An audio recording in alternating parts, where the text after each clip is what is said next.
Goeiemôre vriende en baie welkom by ons oordenkings op hierdie pragtige woensdagoggend. Ja, by ons is 'n ongelooflike mooi dag. Vriende, ek het nou regtig geworstel met hierdie teks vanoggend. Ons is by Jesaja 65 vanaf vers 17 en ek wou eintlik die hele stuk van vers 17 tot aan die einde by vers 25 gelees het, maar dit is so ryk gedeelte en daar's so baie daarin, dat ek nou maar weer gedink het, ja, kom ons fokus maar op een vers op 'n slag. Dit is net ongelooflik mooi. So, hoor vers 17. Na alles wat gebeur het, kom God en sê, ja, ek gaan 'n nuwe hemel en 'n nuwe aarde skep. Aan die vroeëres sal nie meer gedink word nie. Dit sal nie in die mense se gedagtes opkom nie. Vriende, hier kry ons al dit wat nou in Openbaring verder uitgewerk word oor die nuwe hemel en die nuwe aarde. Maar dis waar Openbaring dit ook kry, uit Jesaja uit. En God wat kom sê, hy gaan alles oordoen. Dis eintlik waaroor dit gaan. En ons gaan 'n stil goed lees van wat hier gaan gebeur wanneer God alles oordoen. Maar vir mense wat na die Here smag, vir mense wat swaar kry, mense wat sukkel, vir hulle te sê, weet jy wat, God gaan alles so oordoen, dat jy nooit meer aan die vroeëre goeders gaan dink nie. Kan nie hoor dat dit 'n troos is. Dat dit 'n troosboodskap is.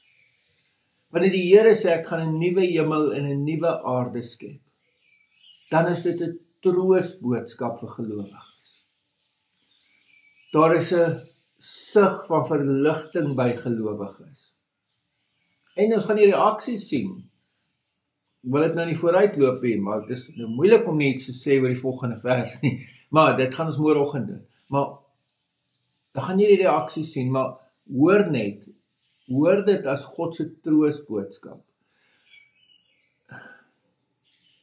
Daarom het ek 'n probleem met vals profete wat dit wil gebruik as 'n bangmaak storie. En kom ons sê dit nou maar sommer reguit, dat julle almal dit weet. Die hele gedagte en die hele manier hoe hulle die wegraping uitwerk, kom nêrens in die Bybel voor. Dis glad nie 'n Bybelse konsep nie. Dis iets wat hier in die 1800s begin kom het, na sekere groepe enige visioene en goed gesien het oor dit wat nou gaan gebeur. Wat nou ook nie gebeur het, he. Maar dis waar die konsep begin het. So wil jy vir my sê, vir 1800 jaar het die kerk nooit van dit geweet het. Dis mos nou onmoontlik. Die konsep kom nêrens in die Bybel voor. Die enigste gebeure wat jy kan in die Bybel interpreteer as 'n wegraping, as 'n wegvat, as jy dan die woord wil gebruik, wegraping van God se mense hier, gebeur met die wederkoms. So wanneer Jesus 'n wederkoms plaasvind, dan gebeur die goed. Daar's nêrens in die Bybel 'n ding van, okay, nou word gelowiges weggevat, en nou sal al die ander nog vir hoeveel jaar hier, en vir wat? Hoor die Bybel. Kyk, die moeilikheid met dit is, nee, dat mense wil sê, ja, maar daar gaan dan nog tyd wees om tot bekering te kom. Maar die Bybelse boodskap sê eintlik, wees gereed.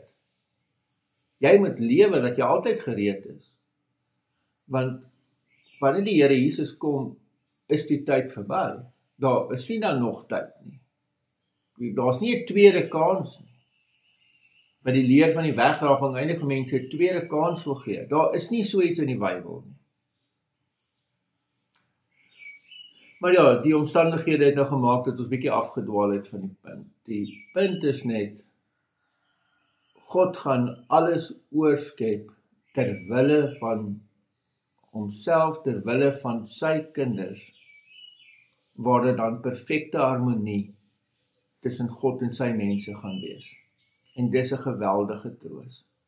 Wanneer die mense hierdie gehoor het, wanneer God se kinders, kom ons spesifiseer dit, wanneer God se kinders en ware gelowiges hierdie teks hoor, dan is dit vir hulle 'n verskriklike troos, iets waarna hulle kan vashou. Amen. Here almagtige God, baie dankie vir die troos wat die woord ons bring. Here, daar's soveel wanpersepsies, soveel wanvoorstellings oor die woord, oor U. En ons wil dit vanoggend alles kom bind in die naam van ons Here Jesus Christus.